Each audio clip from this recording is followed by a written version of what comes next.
Anna either doesn't know any of nothing, meaning Anna doesn't know anything either, is a perfectly grammatical sentence in Finnish. Gaan is the negative version of the suffix gin, which means also.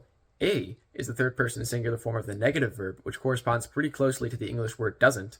Tiedä is the co-negative form of to know, which you must use with the negative verb.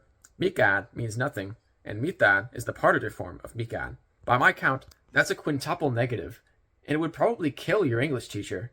All of these negatives result from negative concord, a phenomenon in many languages which requires words in the same sentence to agree with one another in negativity. You'll find negative concord in Romance languages like Spanish, and even in some dialects of English, like African American English. For some reason, negative concord is a very stigmatized feature in English, but there's nothing inherently wrong with it, and a lot of other languages consider it perfectly normal. But wait, why did I count the partitive as a negative?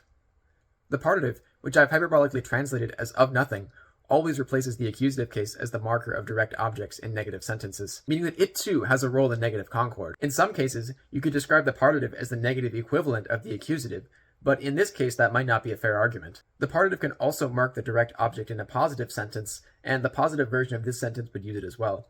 Annakin tietää jotain. Let's look at a more pertinent example using the sentence Anna tekee sen. Anna will do it. Here, the direct object is in the accusative case, and the sentence carries the nuance that Anna will do whatever she is doing to completion. Finnish doesn't have a future versus present tense distinction, only a non-past tense. But this sentence must refer to the future, since if Anna is doing something currently or regularly, it wouldn't have a known endpoint, and it wouldn't be complete. If we instead use the partitive case, Anna tekee sitä, it would mean Anna is doing it, or perhaps Anna will do some of it. In any case, the action is not complete. You might recognize this dichotomy as an example of telicity. Essentially, telicity is the linguistic term for when a verb phrase implies an endpoint to the action it's describing. As we saw in this example, the accusative marks the object of a telic verb phrase, meaning one where the action is complete, and the partitive marks the object of an atelic verb phrase, meaning the opposite. Such a clear-cut way of marking telicity doesn't really exist in English, and I think it's incredibly cool that Finnish lets you do this. To cite a classic example, you can express the difference between ammuin karhua, I shot or shot at the bear, but didn't kill it, and ammuin karhun, meaning I shot and killed the bear, with just this case distinction. However, if we negate our sentence from before so as to say Anna will not do it, the direct object must be in the partitive, Anna ei tee sitä.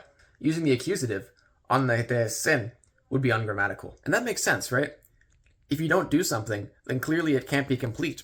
Therefore, by Finnish logic, a negative verb phrase acts like an atelic one. Since we lose the telic versus atelic distinction in negative sentences, Anna ei tee sitä might also mean Anna is not doing it, or Anna doesn't do that.